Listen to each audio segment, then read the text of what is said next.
You're listening to the Love Over Addiction podcast.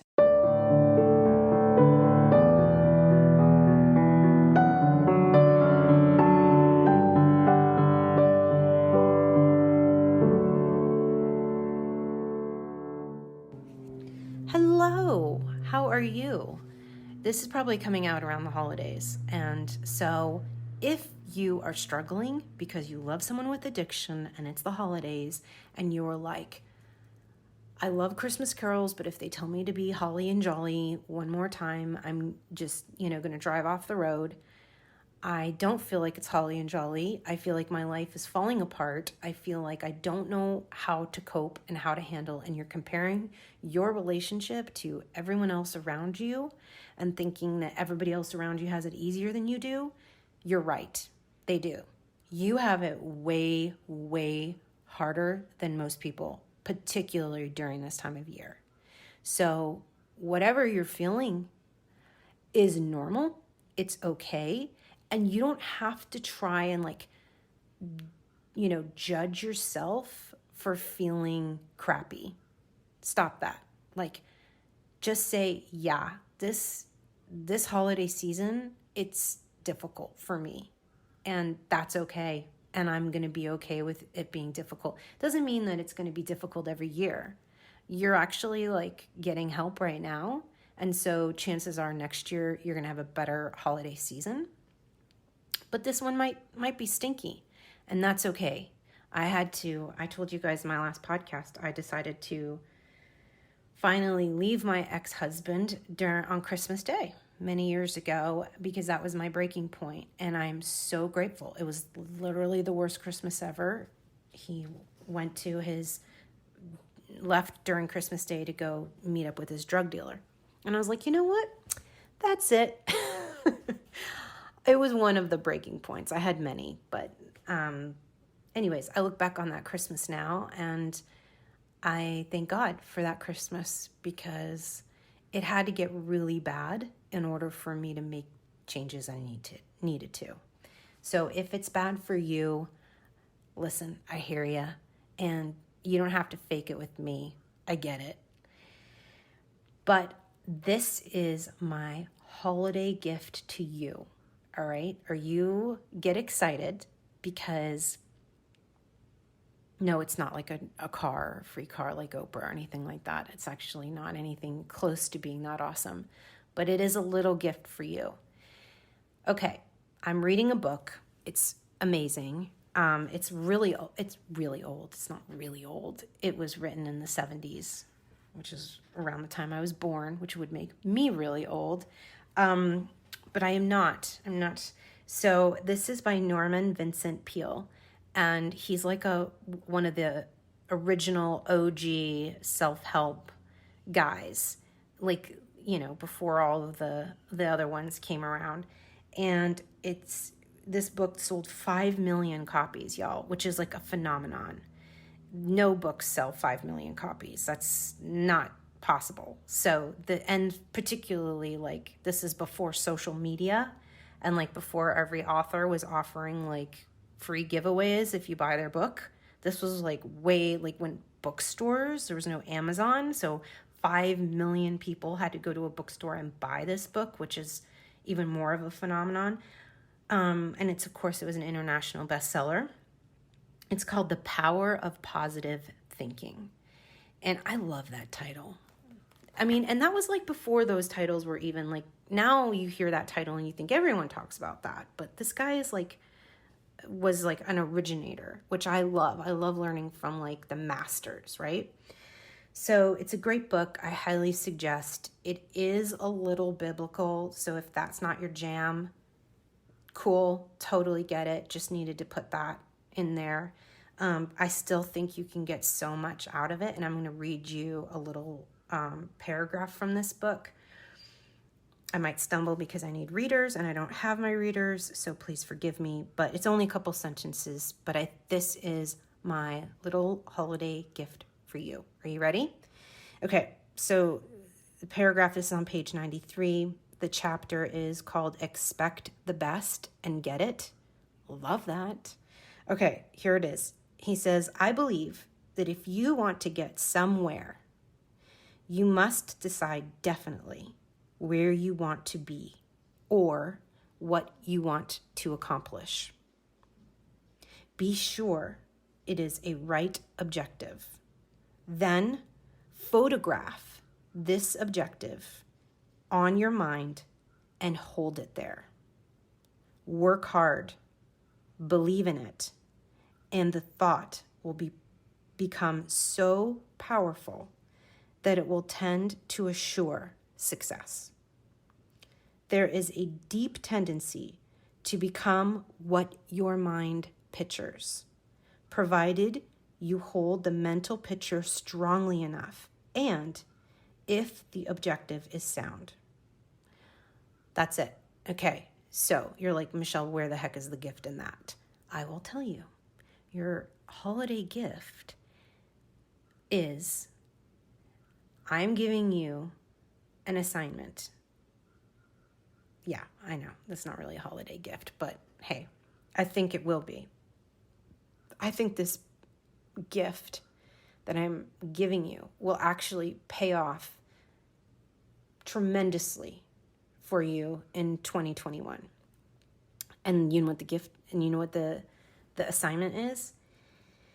It's that I want you to ask yourself where you want to be and what you want to accomplish. Yeah, and for some of you, that's going to be really difficult because when you love someone struggling with addiction, it is always, all the time about them and their issues and their sobriety and getting them sober and being good enough so that they will want to get sober. And that is exhausting. That is not a good thing. It's not a good formula for success. And it's a way for you to deflect your life onto them.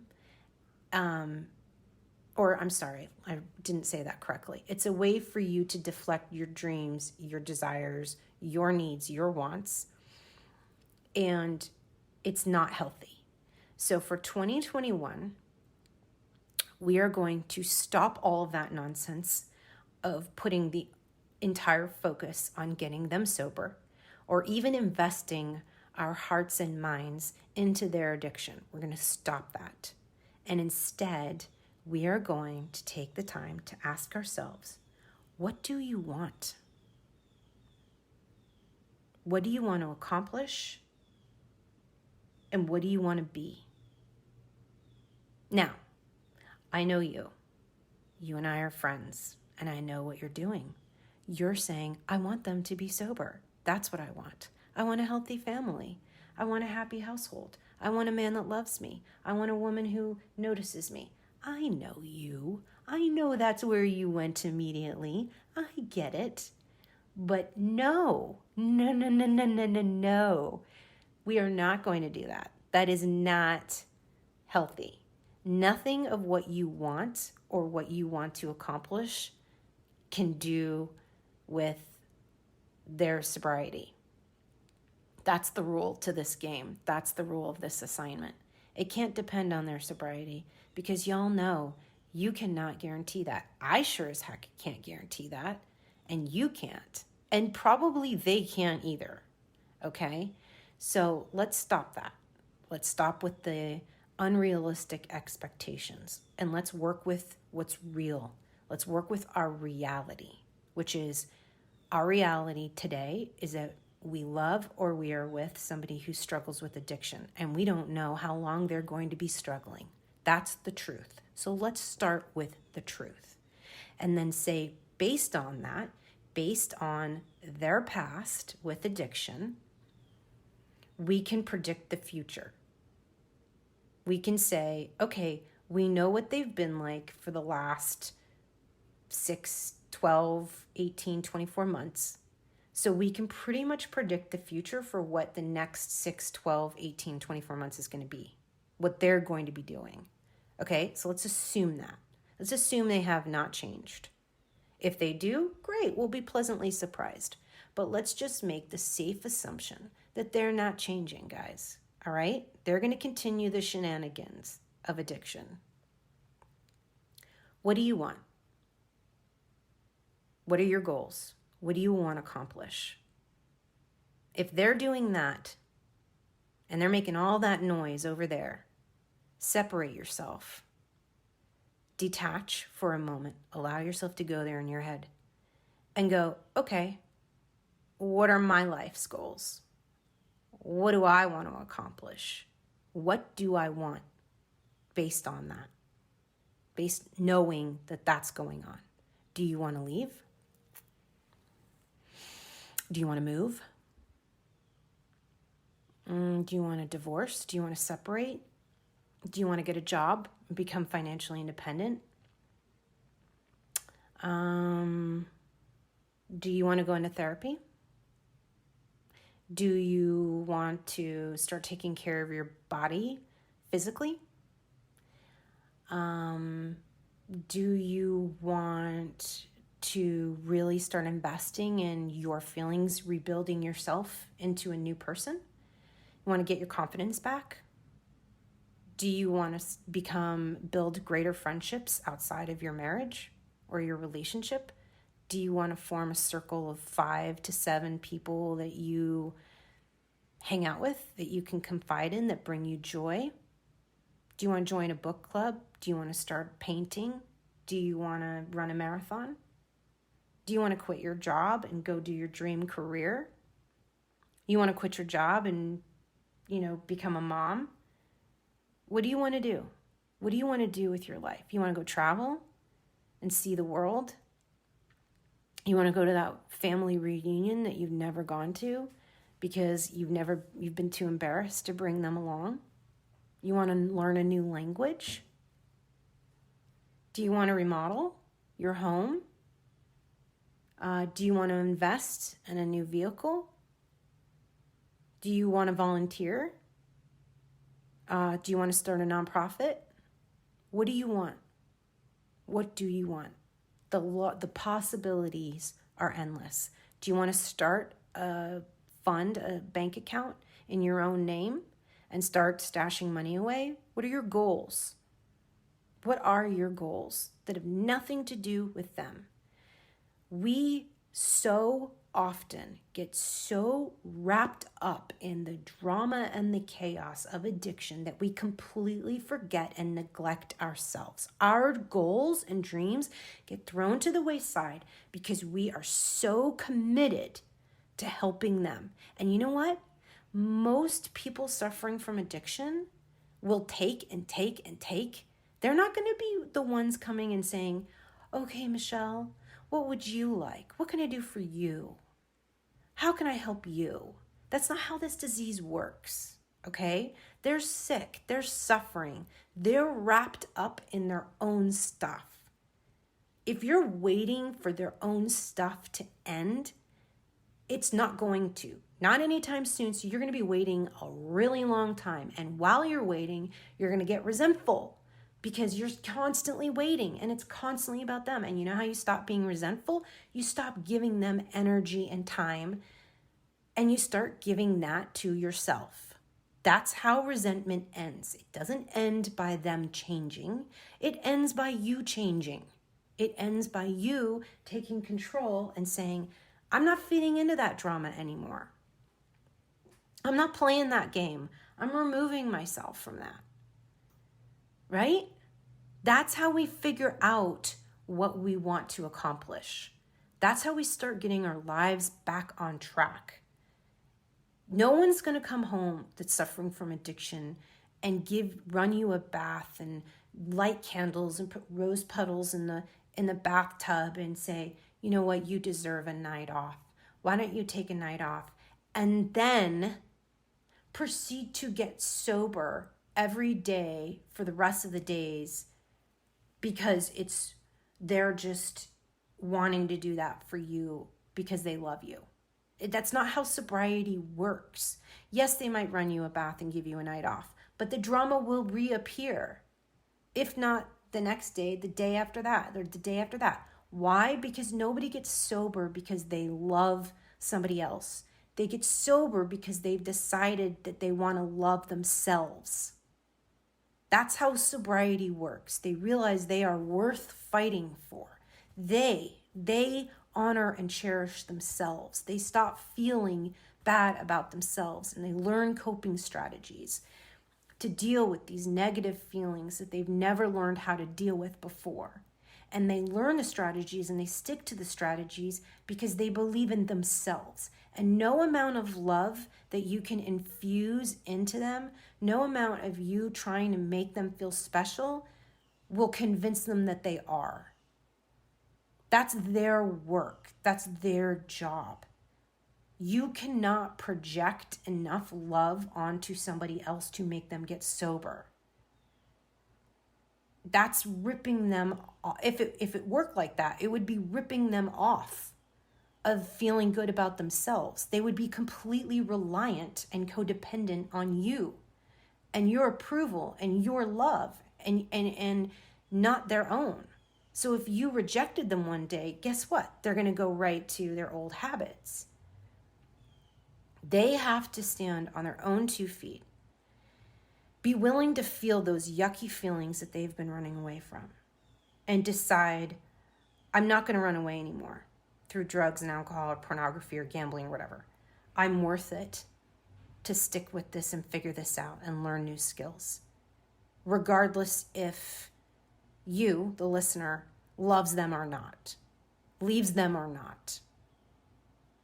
It has nothing to do, long-term sobriety, long-term, 10 years or more, 1 year or more, whatever, has nothing to do with your love for them. 0. It has nothing to do with their love for the children. And that's really devastating and heartbreaking to hear, but it's true.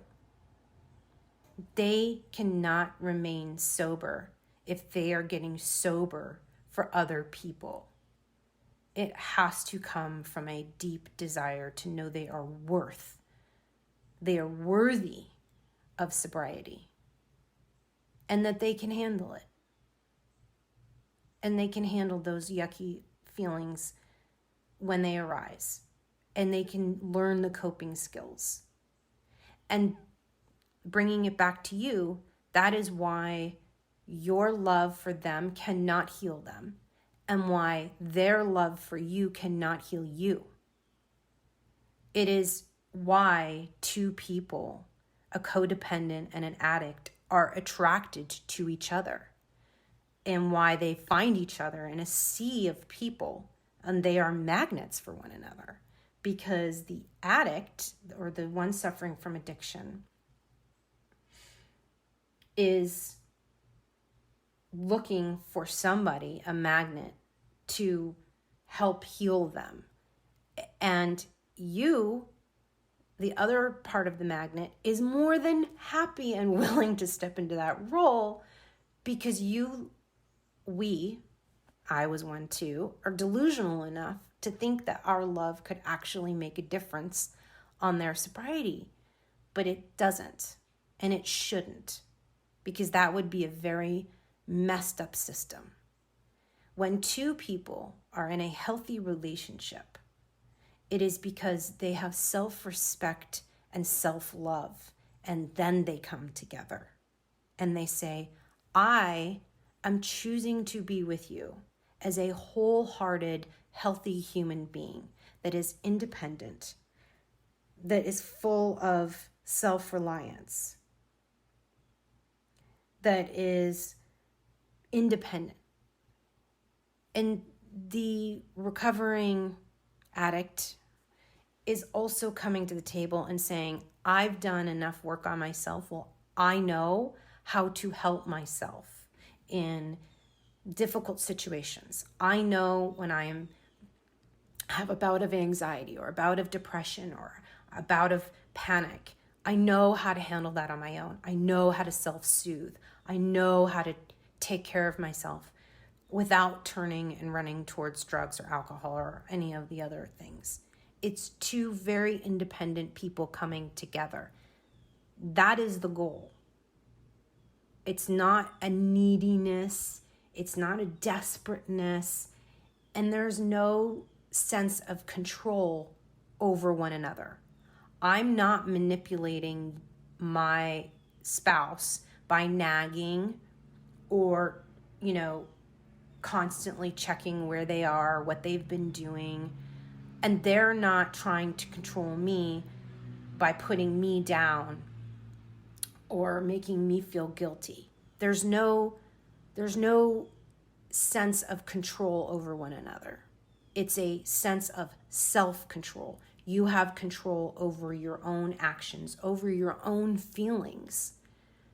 You're not looking to your partner and saying, I care so much about what you think about me that I'm willing to let you decide how I should feel about myself. That's not happening. You go into the relationship and you go, I am confident. I am, for me, like I would sit there and say, okay, I am great at communicating. I am great at using my voice and speaking up for myself. I am terrible at math and spelling and forgetting dates. I am incredibly creative, but I am bad at directions. That's just a general sense of who I am. I'm not turning to my husband and saying, who do you think I am? Do you think I'm pretty?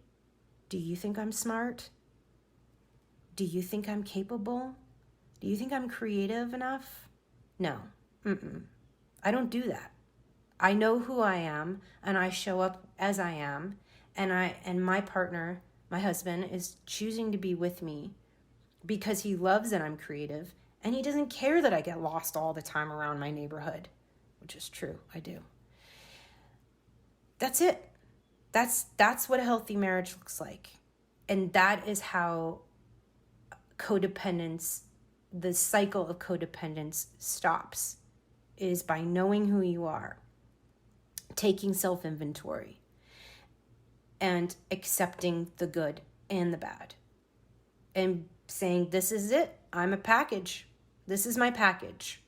Like it or leave it. Up to you. Does that make sense? And so when we talk about, your assignment, knowing who you are, knowing your package, and being okay with that will help instruct you on what your goals are. It's removing your power.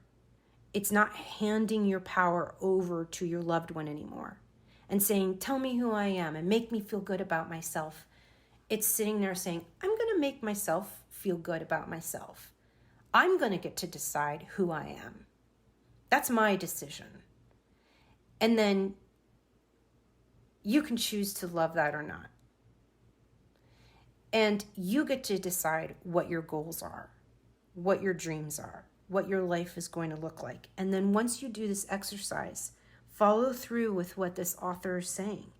Photograph it. Come up with such clear goals. And it doesn't have to be 12. It can be 1. It can be 2.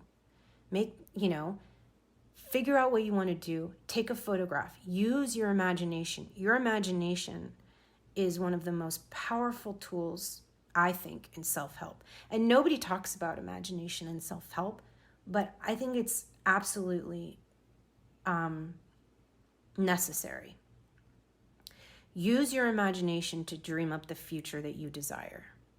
Photograph it. Come up with details about it. Think about it. Meditate on it. Pray about it every day. Hold that image to your heart. And you will get there. I absolutely believe in that. And apparently, so does Norman Vincent Peale, who has sold 5 million copies. So this is good stuff, guys. Obviously, I did not come up with it. Right? That's your assignment. That's your holiday gift. Let's go in to 2021 with the desire, with the goal, with the intention of knowing who we are, discovering what we want, and coming up with clear goals, and having the attitude that we are going to accomplish them. And if our partner would like to join us in those goals, great. And if not, too bad, so sad. We're going to do them anyway. because this is a new year and this is a new beginning. And we absolutely are taking our power back from this disease. This is our year to change what we have been called to change. And you have the courage, and you have the determination, and you have the wisdom to do it. And you know what else you have? You have me. And I am standing by you. And I am here every single week, haven't missed a week yet, to remind you that I care about you, that I am here for you, that you've got a friend, that you've got a cheerleader, and that you can do this. Because there's absolutely nothing special about me, and I did it. And that means you can too. So let's get started. Let's take our power back. Let's stop being bossed around by this disease. Let's stop allowing ourselves to fall prey to addiction. And let's turn it around. Let's take control. You got this. I know you do. And anytime you need to pick me up, come back to me. Listen to an old podcast. Get in this Facebook group. Use it. Get in there and get help from other women who are just like you from all over the world. Because I guarantee you, the story that's going on in your house is happening to other people. And they've got answers that they can share with you. I'm not the only one with answers. That Facebook group is a plethora of knowledge from some darn wise women. And every time I go in there, I'm like, holy cow. This community is seriously amazing and positive and kind and loving and completely secret. It's not even, you can't even find it on Facebook if you tried. You have to be invited because we want to protect your privacy. We want to protect you. All right. I love you. I believe in you. And you've got this. And I'll talk to you next week. This podcast is created for your support, encouragement, and entertainment with Michelle's personal thoughts and beliefs. From one woman to another, bonded together by the fact we love someone suffering from addiction. This is not intended as a substitute for therapy or advice from a professional.